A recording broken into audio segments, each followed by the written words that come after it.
कुंभ राशि वालों नमस्कार दोस्तों, आप सभी का बहुत बहुत स्वागत है हमारे इस कुंभ राधे ज्ञान चैनल पर। कुंभ राशि जब कोई आकाशवाणी होती है, चाहे वह किसी संत के मुख से निकली हो, किसी ज्योतिषीय संकेत के रूप में आई हो, किसी स्वप्न में सुनाई दी हो, या भीतर की गहराई से उठी किसी आवाज के रूप में प्रकट हुई हो, तब मन में एक अलग ही विश्वास जन्म लेता है। ऐसा लगता है जैसे स्वयं ब्रह्मांड ने हमें संबोधित किया हो, जैसे समय ने हमें संकेत दिया हो कि अब कुछ बड़ा होने वाला है। और लेकिन यदि वह सच नहीं हुआ तो, यदि प्रतीक्षा लंबी हो गई, यदि घटना वैसी नहीं घटी जैसी बताई गई थी, यदि आशा ने आकार लिया और फिर टूट गई, तब क्या? क्या आकाशवाणी झूठ थी? क्या ईश्वर गलत हो सकता है, या हमने कुछ गलत समझ लिया? आज हम इसी विषय को अत्यंत गहराई से समझेंगे। आध्यात्मिक, मनोवैज्ञानिक, दार्शनिक और कर्म सिद्धांत के स्तर पर आकाशवाणी शब्द का अर्थ है आकाश से आई वाणी। परंतु आकाश यहाँ केवल भौतिक आकाश नहीं है, ये चेतना का आकाश है। वह स्तर जहाँ विचार जन्म लेते हैं, जहाँ भविष्य की संभावनाएं आकार लेती हैं। भारतीय ग्रंथों में आकाशवाणी का उल्लेख बार बार आता है। विशेष रूप से रामायण, महाभारत और श्रीमद् भगवद गीता जैसे ग्रंथों में दिव्य घोषणाएं कथा की दिशा बदल देती हैं। जब कंस को यह आकाशवाणी हुई कि उसकी मृत्यु उसकी बहन के 8वें पुत्र के हाथों होगी, तो उसने उसे झूठ नहीं माना, उसने उसे गंभीरता से लिया, इतना कि उसने अत्याचार शुरू कर दिए। अंततः वही 8वां पुत्र श्री कृष्ण उसका अंत बना। अब प्रश्न यह है, यदि वह घटना वर्षों तक घटित न होती तो क्या कंस कहता कि आकाशवाणी झूठ थी? नहीं, क्योंकि दिव्य संकेत समय के अधीन नहीं होते, वे कर्म और नियति के समन्वय से प्रकट होते हैं। जीवन में कई बार हमें लगता है कि अब समय बदलने वाला है।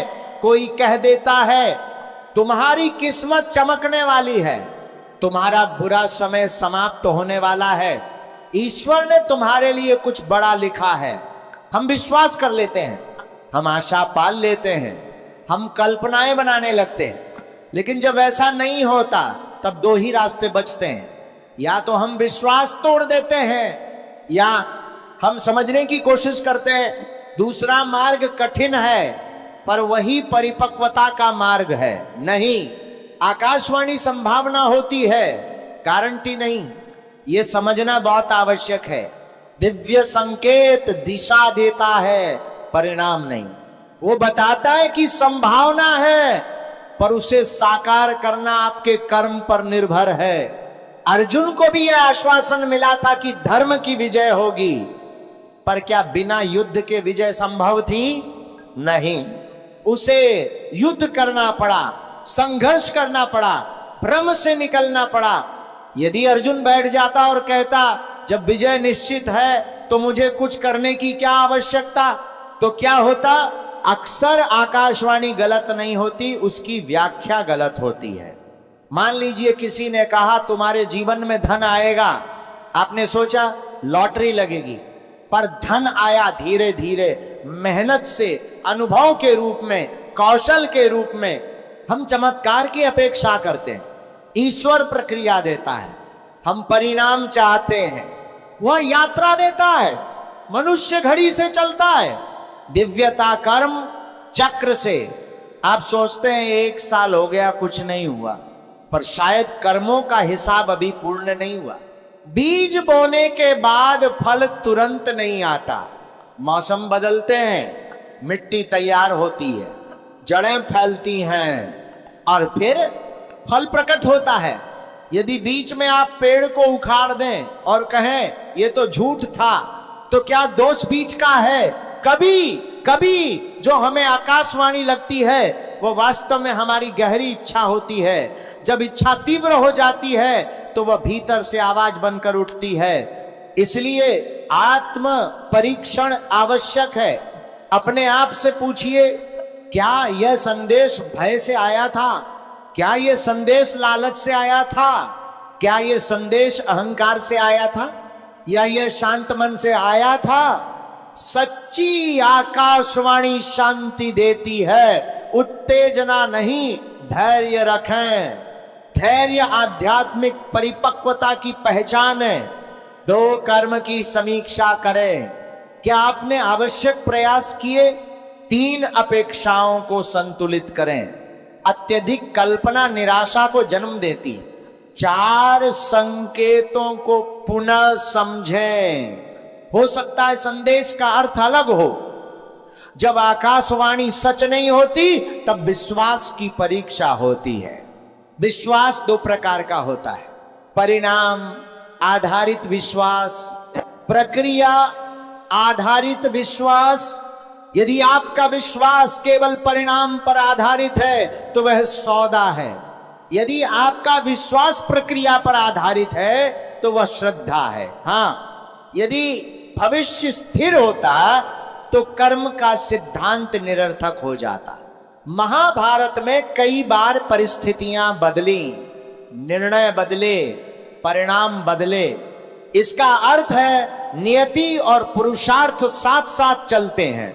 सबसे महत्वपूर्ण सत्य यह है, आकाशवाणी कोई बाहरी ध्वनि नहीं, वह चेतना की दिशा है। यदि वह सच न भी लगे तो भी उसने आपको जागृत किया, उसने आपको सोचने पर मजबूर किया, उसने आपको उम्मीद दी, उसने आपको प्रयास करने की प्रेरणा दी। और यदि प्रेरणा मिली तो क्या वो असत्य थी? यदि आकाशवाणी सच नहीं हुई तो विश्वास मत छोड़िए, स्वयं को दोष मत दीजिए, ईश्वर पर क्रोध मत कीजिए, बल्कि समझिए शायद समय अभी शेष है, शायद अर्थ अलग है, शायद कर्म अधूरे हैं, शायद आपको अभी और मजबूत होना है। आकाशवाणी भविष्य की घोषणा नहीं, चेतना की दिशा है। और दिशा सही हो तो मंजिल देर से ही सही मिलती अवश्य है। कभी कभी जीवन में एक घोषणा होती है, किसी संत के शब्दों में, किसी ज्योतिषीय संकेत में, किसी स्वप्न में, या भीतर उठती एक प्रबल आवाज में। आपको लगता है अब समय बदलने वाला है, अब ईश्वर ने सुन लिया है, अब चमत्कार होगा। पर समय बीतता है और कुछ नहीं बदलता। तब मन पूछता है, यदि आकाशवाणी सच नहीं हुई तो क्या वह भ्रम था? क्या वह परीक्षा थी? क्या वह अधूरा सत्य था? या क्या वह भविष्य नहीं, दिशा थी? यह ग्रंथ इसी प्रश्न की गहराई में उतरने का प्रयास है। आकाशवाणी का अर्थ है आकाश से आई वाणी, पर यहां आकाश कभी कभी जो हमें दिव्य संकेत लगता है वह हमारी तीव्र इच्छा होती है। इच्छा जब गहरी होती है तो वह भीतर से आवाज बन जाती है। इसीलिए पहचानना आवश्यक है, क्या यह आवाज शांति दे रही है या बेचैनी बढ़ा रही है? क्या ये आपको कर्म के लिए प्रेरित कर रही है या केवल कल्पना में उलझा रही है? सच्ची आकाशवाणी स्थिरता देती है, उत्तेजना नहीं। जब आकाशवाणी सच नहीं होती तब विश्वास की परीक्षा होती है। विश्वास 2 प्रकार का होता है, परिणाम आधारित विश्वास, प्रक्रिया आधारित विश्वास। यदि परिणाम न मिले और विश्वास टूट जाए तो वह सौदा था। यदि परिणाम देर से आए और विश्वास बना रहे तो वह श्रद्धा है। हाँ, यदि मनुष्य अपने कर्म बदल दे तो दिशा बदल सकती है। अर्जुन यदि युद्ध से भाग जाते तो इतिहास अलग होता, पर उन्होंने कर्म चुना, संघर्ष चुना, कर्तव्य चुना, इसलिए परिणाम बदला। चरण 1 मौन साधना, प्रतिदिन 10-15 मिनट मौन बैठे। चरण 2 प्रश्न पूछें, ये संदेश भय से आया या शांति से? चरण 3 कर्म से पुष्टि करें। यदि संदेश सच्चा है तो वह आपको कर्म की ओर ले जाएगा। यदि आपको लगता है कि आकाशवाणी सच नहीं हुई तो 40 दिन की ये साधना करें, शिकायत न करें, प्रतिदिन कृतज्ञता लिखें, एक नया कौशल सीखें, प्रतिदिन 15 मिनट ध्यान करें, नकारात्मक विचार आते ही गहरी श्वास लें। 40 दिन बाद आप पाएंगे परिस्थिति नहीं तो दृष्टिकोण अवश्य बदल चुका होगा। कभी कभी परिवर्तन बाहरी नहीं आंतरिक होता है। आप सोचते हैं कुछ हुआ नहीं, पर भीतर धैर्य बढ़ गया, सहनशीलता बढ़ गई, समझदारी हो गई। क्या यह परिवर्तन नहीं? आकाशवाणी भविष्य की गारंटी नहीं, वह चेतना की दिशा है। यदि वह सच न भी लगे तो भी उसने आपको जागृत किया, उसने आपको आशा दी, उसने आपको कर्म के लिए प्रेरित किया। और यदि प्रेरणा मिली तो क्या वह सत्य थी? यदि आकाशवाणी सच नहीं हुई तो उसे झूठ मत कहिए, उसे परीक्षा समझिए, उसे दिशा समझिए, उसे अधूरा अध्याय समझिए। हो सकता है कहानी अभी बाकी हो सकता है समय अभी शेष हो सकता है ईश्वर आपको परिणाम से पहले पात्र बना रहा हो।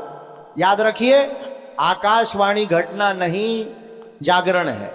यदि आप चाहें तो मैं अगले भाग में इसी ग्रंथ का विस्तारित संस्करण लिख सकता हूं, जिसमें कर्म संतुलन की 365 दिवसीय साधना, विश्वास टूटने के बाद पुनर्निर्माण की प्रक्रिया, आध्यात्मिक और मनोवैज्ञानिक संतुलन के अभ्यास और जीवन परिवर्तन का चरणबद्ध खाका। जब किसी ने आपसे कहा तुम्हारा समय बदलने वाला है, ईश्वर ने तुम्हारे लिए विशेष योजना बनाई है, अब तुम्हारे जीवन में चमत्कार होगा, तो आपने केवल शब्द नहीं सुने, आपने भविष्य देख लिया।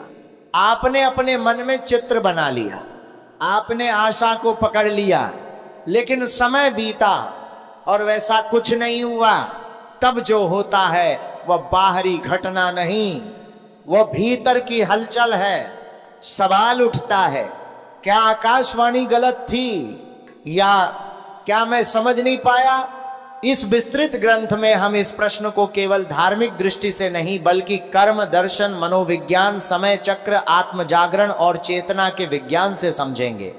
भारतीय परंपरा में आकाशवाणी केवल कहानी नहीं, चेतना का प्रतीक है।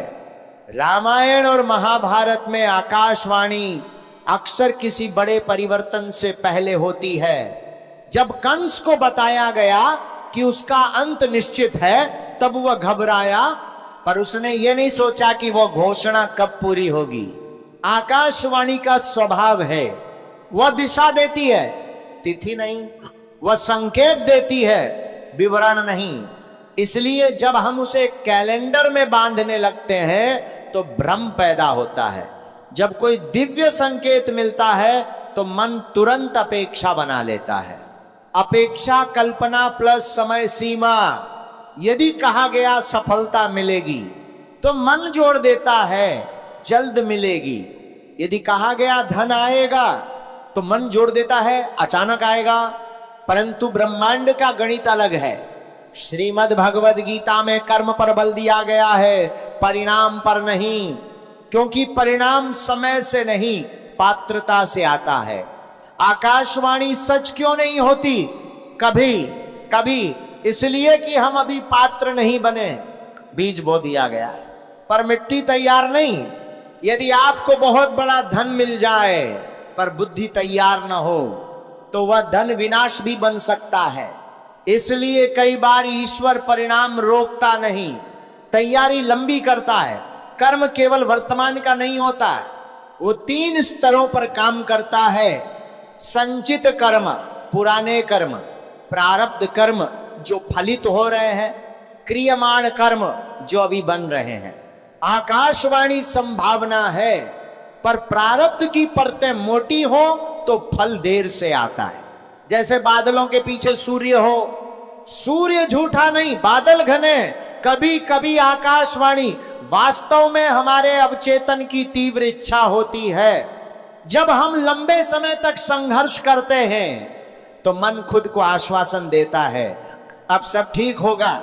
ये आत्म संरक्षण की प्रक्रिया है।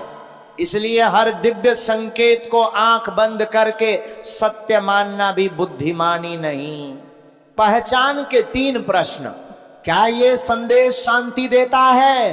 क्या यह कर्म के लिए प्रेरित करता है? क्या ये अहंकार बढ़ाता है? सच्ची आकाशवाणी विनम्र बनाती है, अहंकारी नहीं। हम समय को रेखा की तरह देखते हैं, पर ब्रह्मांड समय को चक्र की तरह देखता है। कभी परिवर्तन तुरंत होता है, कभी वर्षों बाद, कभी पीढ़ियों बाद।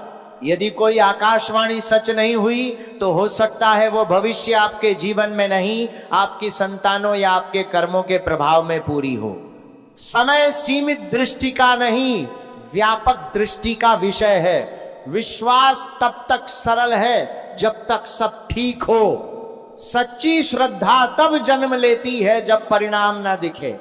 यदि आकाशवाणी सच न हुई तो यह विश्वास की परीक्षा है। क्या परिणाम देखकर विश्वास करते थे या विश्वास से परिणाम बनाना चाहते थे? कभी कभी सबसे बड़ा उत्तर मौन होता है।